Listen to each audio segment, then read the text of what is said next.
Well guys, hello and welcome back to my YouTube channel. आप सभी का स्वागत है मेरे प्यारे से व्लॉग में। तो आज का जो टॉपिक होने वाला है वो होने वाला है अपना R15 एम्प है विथ एग्जॉस्ट। अभी एग्जॉस्ट ओवर हीटिंग इशू है, बट उससे पहले ये रहे कुछ सिनेमैटिक एंजॉय करना।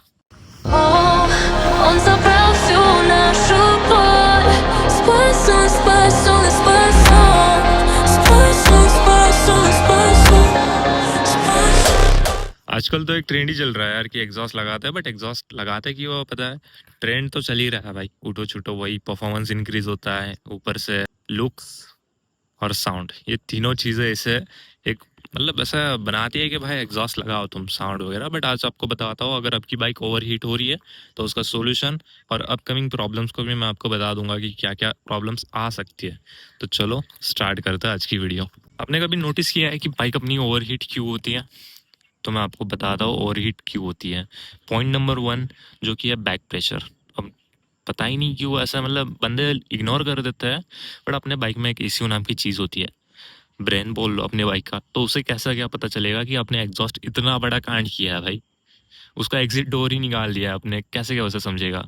तो उसके लिए ECU रीमैपिंग वगैरह मैं आपको बताता हूँ। बट बैक प्रेशर एक रीज़न होता है ओवर हीटिंग के पीछे, जो कि आपको उधर चेक लाइट दिखाती है कुछ इस साइड में, जैसे मेरी भी दिखा रही थी, बट मैंने एक चीज़ की है उसकी वजह से अब नहीं दिखा रही। आई होप कि फ्यूचर में भी ना दिखाए।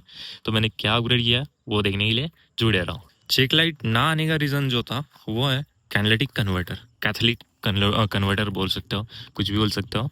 अभी बेसिकली ये काम क्या करता है, प्रेशर मेंटेन करता है, जिससे कि आपका ECU इंजन ओवर हीट होने से पूरे तरह बचता है। लाइक ऐसे समझ सकते हो कि वो पूरा जो प्रेशर निकलता है, लाइक अगर काइनेटिक ना हो तो पूरा फ्री फ्लो बाहर निकल जाता है, जिससे इधर का जो प्रेशर होता है जो कंप्रेस होता है वो आउटसाइड में होता है। अगर आपने स्टॉक एग्जॉस्ट पे देखा होगा गौर से, तो इधर थोड़ा सा ऐसा मतलब मोड़ा थीफनेस होता है, तो उसमें कैनेटिक होता है जो कि प्रेशर मेंटेन करता है, जो सेंसर से जुड़ा होता है।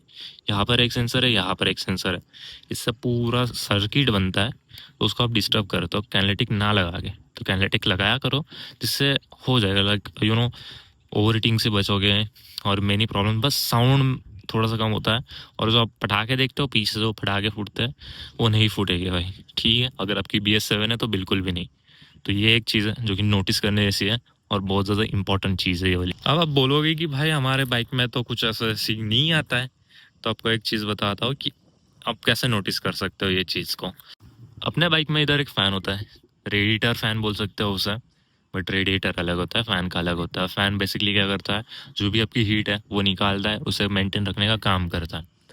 तो ये आपका बार बार ऑन हो रहा है, तो इसका मतलब भाई पहली फुर्सत में निकलो भाई, पहले चेंज करा दो एग्जॉस्ट, क्योंकि आपके बाइक को लाइक सूटेबल है। बट आपने मेरी वीडियो नहीं देखी थी बिफोर इंस्टॉलिंग एग्जॉस्ट, तो ये वीडियो देख लेना। सब कुछ मैं चीज़ बता रहा हूँ आपको, तो वो चीज़ पर फोकस रखो। अगर ये हो रहा है ऐसा रेडिएटर फ़ैन का, तो दिक्कत है, भले ही उधर ना दिखाए बट दिक्कत है। कभी आपने एक चीज़ नोटिस की, आप लॉन्ग राइड पे जा रहे हो एग्जॉस्ट लगा के, बहुत से बंदे को देखता हूँ मैं एक्रोफोबिक लगाता है, जिससे साउंड ड्रॉप होता है, क्योंकि इसमें लगता है DB कलर। ये चेक कर सकते हो, इधर DB कलर लगता है, तो इससे साउंड नहीं आती इतनी, और पुलिस का भी ज़्यादा लफड़ा नहीं होता, बेसिकली परफेक्ट एग्जॉस्ट है। तो काफ़ी बंदे यही सोचते हैं, बट उन्हें एक दिक्कत होती होगी, या तो आपको भी हो रही है, तो ये सीन उसका ही है कि भाई बाइक में हार्म हो रहा है। तो इसका बेसिकली है, जैसे ही आप थ्रॉटल खींच रहे हो, खींचे रख रहे हो, एट द एक पॉइंट आता है जब पूरी पावर ड्रॉप हो जाती है। इसका मतलब वही होता है कि यार भले ही तुम उसे चलाओ लॉन्ग रूट्स वगैरह बहुत ज़्यादा दूर दूर लेके जाओ, बट पावर ड्रॉप हो रही है उसका कोई मीनिंग ही नहीं बनता यार। अब बाइक खरीदे हो तो पावर भी चाहिए होती है, और कॉन्स्टेंटनेस चाहिए भाई। पावर का मीनिंग ये नहीं, ये पावर ही दो, जितनी पावर दे रही है उतना ही कांस्टेंट भी देना चाहिए इन फ्यूचर। इसका मतलब होता है पावर। और ये जो पावर ड्रॉपिंग है, ये खास उनके लिए ही है जो बोलता है कि भाई हमारी बाइक पावर ड्रॉप दे रही है, ये हो रहा है वो हो रहा है। तो उसका रीज़न यही होता है, over heating issue power drop करने में एक मेन कैरेक्टर रोल प्ले करता है। और ये मेरे कुछ फिटर भाइयों के लिए नेक्स्ट पॉइंट, बट इसका ये ओवर हीटिंग के सिंक्स, ओवर हीटिंग कैसी होती है। अब मैं आपको साउंड सुनाता हूँ मेरे बाइक का। काफ़ी बंदे सोच रहे होंगे कि भाई एग्जॉस्ट साउंड सुना, देख रहे हो स्मूथ स्टार्ट इसे बोलते हैं, आवाज़ सुनो आप।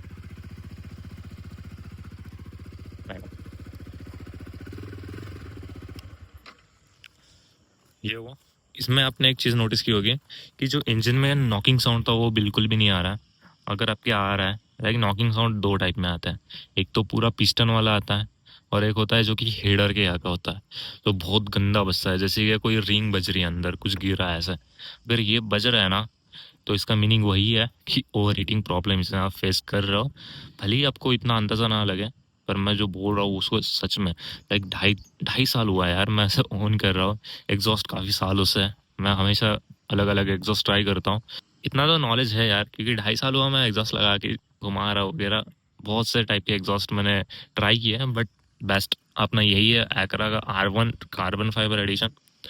तो होप कि आपको ये वाला पॉइंट भी समझ में आया होगा। अभी बढ़ते हैं नेक्स्ट पॉइंट पे। ये मेरे कुछ सिटी भाइयों के लिए। अब सब कुछ है आपके पास, कैनलेटिक वगैरह सब कुछ है, बट आप रहता हो सिटी में, तो भैया लग गया आप कोलकाता से हो वगैरह वगैरह, कोई भी मेन सिटी से हो जहाँ कंजेस्टेड एरिया बहुत ज़्यादा है, तो उसमें ऐसा होता है कि भाई मिनट मिनट पे सिग्नल, क्या बोलते हैं उसको, सिग्नल्स होते हैं। तो सिग्नल्स में आप सभी को तो पता ही है कि आप बाइक स्टार्ट रखते हो और ओवर हीटिंग प्रॉब्लम होती है, तो अवॉइड करो ये चीज़। जब सिटी में जा रहे हो वगैरह तो एग्जॉस्ट मत ही लगाओ यार सिटी में, मैं तो बोलूँगा। यूँ ऐसे बस लड़कियों का इंप्रेशन लेने के लिए मैं तो नहीं, मतलब मैं ये लगा रहा हूँ, ये कंटेंट के लिए, बाकी और कुछ नहीं है। और हाँ, साउंड भी पसंद है, बट इतना नहीं कि यार यू नो कि एग्जॉस्ट वगैरह। हाँ, इनलाइन 4 होती तो अलग बात है, इनलाइन 1 पे इतना अच्छा साउंड नहीं होता है, बट तब भी बहुत प्यारा साउंड मारते हैं। आप मेरे वीडियो चेक कर सकते हो। तो अवॉइड सिग्नल्स, ओके। तब भी एक प्रो टिप, अगर आप सिटी में रह रहे हो, जैसे सिग्नल लगता है भाई किल स्विच डाउन कर दिया करो, जिससे होगा क्या कि इंजन ही ऑफ होगा तो ओवर हीटिंग का प्रॉब्लम थोड़ा सा कम होगा, बट मैक्सिमम वही है कि प्रॉब्लम आएगा। एक प्रो टिप थी जो कि छोटी सी टिप है, वैसे तो कुछ बड़ी नहीं है, काफ़ी बंदे यूज़ कर रहे होगे वो ट्रिक, तो आप भी कर सकते हो। बट इससे ये एक चीज़ हो सकती है कि आपकी बैटरी की हेल्थ जो है वो जल्दी डाउन होगी, क्योंकि उसका रीज़न है भाई हर बार आप स्टार्ट कर रहे हो ऑफ कर रहे हो मिनट मिनट पे। तो ये भी एक चीज़ घाटे का सौदा है, मतलब कुछ ना कुछ सैक्रिफाइस करना पड़ता है। ओवर हीटिंग बचानी है तो बैटरी वगैरह कुछ ना कुछ तो सैक्रिफाइस करना ही पड़ेगा। किल स्विच भी सैक्रिफाइस हो सकता है, कॉइल भी सैक्रिफाइस हो सकती है, कुछ भी हो सकता है। तो सिटी के लिए था, सिटी वालों साइड हो जाओ। अब आता है वो सिकंदर जो कि भगाता है हाईवेज पे। हाईवेज पे काफ़ी मैं देखता हूँ कि ड्रैग रेस वगैरह करता है, मैं भी भगाता हूँ, बहुत ज़्यादा भगाता हूँ, बट जस्ट व्लॉग्स में, 24/7 नहीं। कुछ कंटेंट क्रिएटर्स ऐसे भी होता है जो कि भाई रियल में अलग है और सोशल मीडिया पे अलग है। तो मैं रियल में और इसमें भी सेम ही हूँ, मेरा किलोमीटर पे ध्यान देने लगा। तो भाई अब मुझे ज़्यादा से ज़्यादा वीडियोस में ही देखोगे कि मैं बाइक भगा रहा हूँ और मेरे किलोमीटर्स बढ़ रहे हैं। ज़्यादा मैं यूज़ नहीं करता हूँ, जस्ट कंटेंट और उसके लिए जैसे बाहर निकलता हूँ तभी, वरना नॉर्मल बाइक्स पे ही होता हूँ मैं।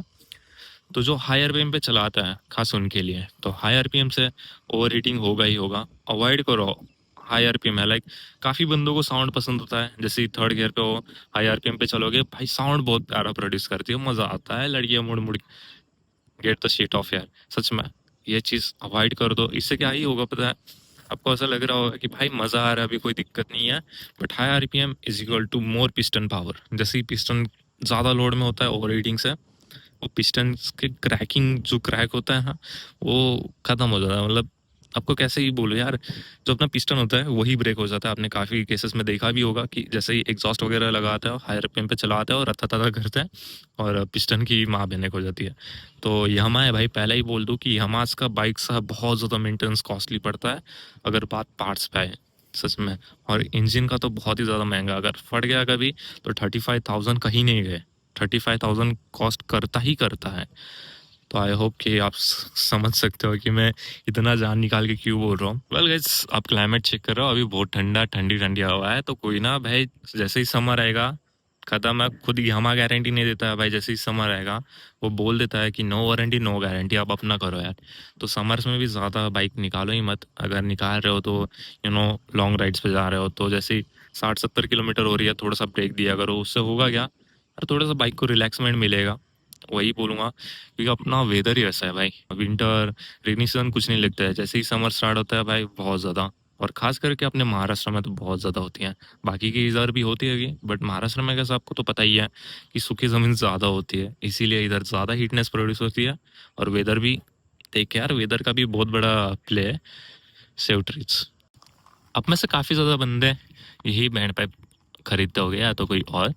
तो देखो R15M वालों के लिए स्पेशली मैं बता रहा हूँ, आपके बाइक में है क्विक शिफ्टर। क्विक शिफ्टर क्या करता है, जैसे ही 6000 RPM होती है, आप पटाख से गियर डाल देते हो भाई, तो इधर प्रेशर पड़ता है जो कि बैक साइड में आपके एग्जॉस्ट को ढकेलता है, जिससे उधर लीकेज का प्रॉब्लम होता है। अगर उधर भी ना हो तो भाई हेडर पे होता है, तो ये चीज़ पे ज़्यादा फोकस करो। और जिसमें क्विक शिफ्टर नहीं है, तो उनको प्रो टिप यही दूंगा कि एग्जॉस्ट बिठाते टाइम बहुत ही सही से बिठाना। थोड़ा सा भी लीकेज हो, इधर से भी एक लीकेज होता है, ये देख रहे हो, इधर इधर से भी लीकेज होता है, तो ये भी चीज़ देखना। इसकी वजह से ओवर हीटिंग सब कुछ साइड में रखो भाई, पूरा इंजन ही खोल के रख दोगे तुम। इसलिए बता रहा हूँ कि ये चीज़ पे फोकस करो। चलो अब बढ़ते हैं भाई सॉल्यूशन की तरफ। ये तो हो गए अपने प्रॉब्लम्स, अब इसका मैं सॉल्यूशन बता रहा हूँ। सबसे बेहतरीन और सबसे बढ़िया ECU रीमैपिंग होता है। मैंने तो नहीं किया, क्योंकि मैंने लगवाया है कैनलिटिक जो कि प्रेशर मेंटेन करता है, बट तब भी मैं रिकमेंड करूँगा कि रीमैपिंग करो। ठीक है, ECU बहुत मेन चीज़ है। अगर उधर ख़राब हो रहा है तो भाई आपके मीटर में ख़राब दिखाएगा, उधर सब जगह ख़राब तो इंजन भी ख़राब। यही चल रहा है भाई ECU मैपिंग। और BS7 हो या तो BS6 हो, BS4 हो, कोई भी हो जिसमें डिजिटल मीटर है, उनमें दिक्कत ही दिक्कत है, क्योंकि ये बाइक्स है फुल ऑफ सेंसर्स। भले ही आपके पास NS वगैरह हो, तब भी मैं रिकमेंड करूँगा कि यार ECU रीमैपिंग कराओ। ओके, ये चीज़ सबसे मेन थी और इम्पोर्टेंट चीज़ थी ये। और चलो आपको मैं एक चीज़ दिखाता हूँ, ये देखो, ये है कूलेंट। अब ये कूलेंट क्या करता है, कूलेंट आप सभी को तो पता ही होगा कि कूलेंट का काम क्या होता है। वो मेंटेन रखता है अपना जो हीटिंग वगैरह है, सब कुछ मेंटेन वही करता है। तो मे बी अब वो कूलेंट की वजह से भी ओवर हीट हो सकता है, तो ये भी एक सोल्यूशन है कि भाई आप कूलेंट है ना अच्छी क्वालिटी का, लाइक मॉड्यूल का मिलता है वो लगा सकते हो, या तो फिर यामा का जो मिलता है वही, मतलब बढ़िया है सभी, ऐसा नहीं बुरा हो कि नहीं, बट ट्राई करना कि आपके बाइक को जो सूटेबल हो रहा है। अभी मैं इसमें जो डलवाता हूँ, आई थिंक सो वो यामा का या तो कोई और है, लास्ट टाइम मैंने कुछ और ही और ही कंपनी का था, बट ठीक यार चल रहा है। मैं आपको लगा तो डिस्क्रिप्शन में, नहीं डिस्क्रिप्शन की ज़रूरत नहीं है, मैं तो बोलूँगा कि भाई यामा का जो है वही यूज़ करो, अदर ब्रांड्स नहीं। मैं भी चेंज कर दूँगा। ओके, मैं भी कुछ सीख रहा हूँ, आप भी कुछ सीखो। वेल गाइस, सब कुछ ठीक है आपके बाइक में, तब भी एक चीज़ होती है जो कि है रेडिएटर। ये चेक करो, इधर मेरा रेडिएटर देख रहे हो कितना ज़्यादा गंदा है। मैं तो सीधा चेंज ही करूँगा, क्योंकि यार मैंने चेंज क्लीन ही नहीं किया था। तो आप क्लीन किया करो। काफ़ी बंदों को तो पता भी नहीं है कि यार, मेरे को भी नहीं पता था यार। लास्ट 2 मंथ्स में पता चला है कि रेडिएटर भी क्लीन करते हैं। एग्जॉस्ट के बाद में तो ज़्यादा गंदी होती है, और आपका जोग्राफिकल एरिया भी बहुत ज़्यादा मैटर करता है। अगर आप ज़्यादा करके मिट्टी वगैरह में चलाते हो तो ऑब्वियसली आपको ये चेंज करना ही पड़ेगा। तो ये चीज़ जो थी, ये मैं ऐसा रिकमेंड कर सकता हूँ कि यार बहुत ज़्यादा इंपॉर्टेंट चीज़ है, क्योंकि उससे थोड़ा सा ड्रॉपनेस देखने मिला है मुझे, आई थिंक इसकी वजह से। और गैरेज में भी दिखाया था तो वो भी बोल रहे थे कि यार वही एक रीज़न हो सकता है। बाकी तो हमने बाइक एकदम मेंटेन रखिया, ये ज़्यादा चलाता ही नहीं उन्हें मैं इसीलिए। बाकी तो कहीं ना यार, हर एक बाइक का दिन आता है यार, ओल्ड होते जाता है तो दिक्कत निकलती जाती है। उसे साइड में रखो भाई, बाइक अपनी है तो खर्चे भी अपने ही हैं, ठीक है, उसके खर्चे उठाओ, ना करे तो करते रहेगी यार, उसका काम ही वो है। वेल गाइस, देखो मैं ऐसे घूमते आ रहा हूँ, उधर कूलेंट बताया, इधर रेडिएटर, और अपना आता है भाई इंजन ऑयल। इंजन ऑयल आप सभी तो पता ही है कि फुल्ली सिंथेटिक मत डालना। लाइक V3 में तो बिल्कुल मैं डालता, V4 हो, M हो वगैरह, जो कि BS6 सपोर्ट करता है, E20 स्पेशली, तो उसके लिए सिंथेटिक ऑयल है प्योर, तो वही डलवाया करो। अगर आफ्टर मार्केट डलवा रहे हो तो मोटिल की तरफ जाओ, बेस्ट है। बट मोटिल का एक ही है भाई, मैंने 1-2 बार यूज़ किया, उससे दिक्कत तो आती है भाई। अपना फुल सिंथेटिक यार, वो सिंथेटिक नहीं होता इतना, बट तब भी मैं रिकमेंड करूँगा कि अपने बाइक्स में सिंथेटिक, अगर ओल्ड बाइक्स आपके लाइक BS4 है तो उसमें डाल सकते हो कि ये रॉ मशीन से हो, but mostly recommended for BS6 इस सिंथेटिक जो यामा की तरफ से आता है, ल्यूब वाला। अभी तो एक नया भी आया है, वो भी मैं डलवा के देखूंगा। यामा एक ऐसी चीज़ है कि ब्रांडिंग के साथ यार कॉन्फिडेंस अलग से देती है। KTM बजाज नहीं देती है, बट वो पावर बहुत इंसान देती है यार, मुझे बहुत ज़्यादा पसंद है। हर एक बाइक पसंद है, ऐसा नहीं कि भाई यामा तो यामा लो, नहीं भाई, अपन ऐसा ही हर एक बाइक, MET भी पसंद करता हूँ मैं तो इसका भी एक ख्याल रखना। अब एक लास्ट पॉइंट है, वैसे तो लास्ट नहीं, और 1-2 पॉइंट रह गया मेरे को तो जितना पता है, बट मैं एक बात कहना चाहूँगा। अगर आप एग्जॉस्ट यूज़ कर रहे हो तो भाई किसी भी ऐसे मार्केट में मत जाओ जहाँ की एकदम चीप में मिल रहा है। अभी मैंने जो खरीदा था वो 4500 में था, क्योंकि यार एक अच्छी क्वालिटी का था, ठीक है। भले ही ये रेप्लिका हो, बट इसमें भी रेप्लिकास के भी फर्स्ट थर्ड कॉपीज आता है, तो ये चीज़ पे भी फोकस रखना है यार। रेप्लिका वगैरह थोड़ा सा साइड में रखना, एक अच्छा क्वालिटी का और एक ट्रस्टेड शॉप से ही लेना, मैं तो रेकमेंड करूँगा। और बाइक को जो सूटेबल हो वही, मैं आपको कुछ ऑप्शंस देता हूँ। ये है मेरा R1 वाला, अब जो सुपर बाइक दिखता है R1, तो उसमें जो यूज़ होता है वही अपने इसमें भी यूज़ कर रहा हूँ मैं। और सेकंड है अपना R9 एग्जॉस्ट, जो कि बहुत ही बेहतरीन है। अपने एक भाई के बाइक में V3 में बहुत ज़्यादा आवाज़ कर दिया और प्यारा भी है, बेसी है। और जो थर्ड है वो है एशिमोरा। एशिमोरा एग्जॉस्ट एक ऐसा है जो कि परफॉर्मेंस टॉप नॉच देता है, और उससे होता है क्या है, क्या होता है भाई, परफॉर्मेंस बढ़ता है और क्या ही होगा। वो भी एक बेहतरीन एग्जॉस्ट है, आप ट्राई कर सकते हो वो भी। और बैंड पाइप भी अच्छी क्वालिटी का डालना, ठीक है। Well guys, at the end point जो है प्रिकॉशंस का है, जो कि ओवरहीट होने से बचा सकता है, और यही एक सॉल्यूशन भी हो सकता है, और यही एक दिक्कत है जो कि आप करते भी हो। तो मैं आपको बताता हूँ एक चीज़। अक्सर क्या होता है, आप बाइक में एग्जॉस्ट लगाते हो, बच्चे लोग बोलते हैं भैया रेफ करो, तो करना नहीं है, क्योंकि आपको कैसे, मतलब इन शॉर्ट समझा देता हूँ, अपने बाइक के लिए चाहिए होता है एयर इनटेक, जो कि खड़े बाइक में नहीं मिलता है। ये जो एयर आता है ये काफ़ी नहीं होता है। जैसे आप रन करते हो, जो एयर होता है ये एरोडायनेमिक, या तो कोई भी बाइक हो उनका डिज़ाइन ऐसा ही होता है, इधर से सीधा रेडिएटर साइड में से होते हुए अपने इसमें जाता है।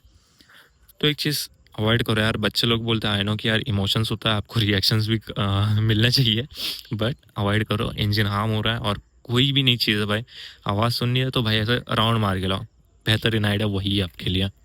और तो मैंने आपको बताया है कि लॉन्ग राइड्स पे जा रहे हो तो थोड़ा सा ब्रेक लिया करो, ये भी एक अच्छी टिप है और काम की टिप है। लॉन्ग राइड्स पे वैसे तो कोई ज़्यादा जाता नहीं है लॉन्ग राइड्स पे, R15 ले गया। अगर आपके पास कोई और बाइक है जिसमें एग्जॉस्ट लगा है, जो ऑफ रोडिंग करता हो, उसमें भी यही सेम रूल यूज़ करना कि थोड़ा सा टाइम दिया करो। और एक मेन फैक्टर है जो कि है time to time servicing, coolants वगैरह की भी टाइम टू टाइम सर्विस किया करो। और ज़्यादा कुछ नहीं, मैंने जितना बताया उतना ही है, ज़्यादा दिमाग लगाने या रॉकेट साइंस नहीं है। टाइम टू टाइम सर्विस होना भी ज़रूरी है। देखो गाइस, काफ़ी बंदे एक चीज़ फेस कर रहे हैं। कभी कभी क्या होता है कि फर्स्ट स्लॉट्स के जो यूनिट्स होता है उनमें हीटिंग का इशू पहले से ही होता है। लाइक कितना भी कुछ भी कर सकते हो आप, कुछ भी कर लो, बट होता ही होता है। बट उसका भी बेस्ट सोल्यूशन है, जो कि है भाई, जो इसका कूलेंट पाइप जो होता है वो क्लीन किया करो। ज़्यादा से ज़्यादा प्रॉब्लम उधर ही आ सकती है। और रेडिएटर भी क्लीन किया करो, लाइक उसे चेंज कराने से पहले थोड़ा सा क्लीन वगैरह जुगाड़ लगा करो, पैसा बच सकते हैं आपके। तो उतना नहीं होता है, बाकी कोई आपको तो पता ही है। और अगर तब भी नहीं हो रहा है तो बैक टू स्टॉक। स्टॉक अपना बेस्ट है, ठीक है। आपको साउंड से ज़्यादा आपकी बाइक महंगी है, एग्जॉस्ट 5 से 10 हज़ार कॉस्ट करता है, बट बाइक 2.5 लाख की कॉस्ट करती है, वो भी बहुत मेहनत से खरीदी होती है भाई, मुझे पता है। तो मत यार, साउंड के लिए ऐसे बकचोदी मत करो, सीधी बात है। वेल गाइस, आज का जो वीडियो ख़त्म करने का टाइम आया है, तो मैं जस्ट एक ही क्वेश्चन पूछूंगा, आपको स्टॉक एग्जॉस्ट सुनने में अच्छा लगता है या तो फिर एग्जॉस्ट वाला? मुझे अगर पर्सनली पूछो तो मुझे दोनों पसंद है। मैं कभी कभार स्टॉक लगा के घूमता हूँ, कभी शांति भी चाहिए, कभी एग्रेसिवनेस भी चाहिए, तो मैं एग्जॉस्ट भी लगाता हूँ, जैसे अपने को चाहिए वैसा। But catalytic converter is the most important factor in every case, ठीक है। ओवर हीटिंग हो, माइलेज हो, सब कुछ चीज़ उधर से ही मेंटेन होती है। वो इतनी सी चीज़ मिलती है यार, आपको फोटो दे ही लिया होगा, तो वही चाहिए अपने को। जस्ट 500-600 में मिलता है। अगर नहीं मिल रहा है कहीं, तो you can DM me on Instagram. DM पे जाके ज़रूर, आई मीन इंस्टाग्राम पे जाके ज़रूर फॉलो कर देना। भले या फोटो वगैरह, रील वगैरह मैं पोस्ट नहीं करता हूँ, आप क्या ही लाइक करोगे, बस जुड़े रहना। और इस चैनल पे थोड़ी सी दिक्कत चल रही है, तो मेरा मेन फैक्टर वही है कि उस पर आप स्टे कर सकते हो, मेरे से कनेक्टेड रह सकते हो। To say good bye, see you in next video. और अब हम निकलेंगे, बाय बाय। और अगर नहीं हो रहा है, मतलब ओवर हीटिंग इशू, तो स्टॉक ही बेस्ट है, ठीक है। Bye bye. और इट्स माय KYT। ये है वो हेलमेट जिसमें मेरा मुंडा होता है यार, मतलब मैं ज़्यादा फेस दिखाता नहीं हूँ, अलग ही लगता है, अजीब लगता है मुझे मेरा फेस देखना। तो चलो आज का वीडियो ख़त्म करता है ये प्यारी शाम के साथ। Bye bye.